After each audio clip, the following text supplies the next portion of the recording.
katipanan niya, walang 1 kilometro. Pero kung Gumawa ng Google Earth. Hindi naman yung elevation ang kinukuha. Saan tayo? Dude. Hindi naman yung elevation. Hindi na ako mag-gets eh. Hindi na ako mag-gets. Teka lang. Hindi na ako mag-gets. Hindi naman yung elevation ang pinupunto ko eh. Basta na tayo. Yung paanan naman ang pinupunto ko eh. 200 step ko. Sasabihin nyo, yung paanan wala pang 1 kilometro yan. 200 step ko, pero Kuya, ang step ko ganito. nakita niyo yung patusok na yan. Ang step ko, Wala sukatin pang mo 1 na ng kilometro yan. Di ba lang na... pas 1 kilometro yan? Wala pa. 10 meters. 10 meters. Yung patusok na yan. Ang step ko Yung yan, ganun lang. sukatin 10 meters. Wala pa yan. Dude, paanan ng bundok. Lampas pa yan, di ba? Ano ba naman kayo? Isang kilometro Makutak na yan. na kayo, mag-engineering pa naman kayo. Ano ba? Grabe naman.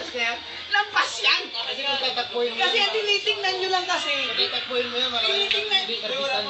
Hindi yun air distance eh. Kasi Iba yung pinag-usapan natin dito, Hindi. hindi bala. hindi yun lang eh. Ang sukat ang pinag-usapan na kasi natin buhay. eh. Sukat yun eh. Sasabihin nyo wala pang 1 kilometro yan. Hindi ko lang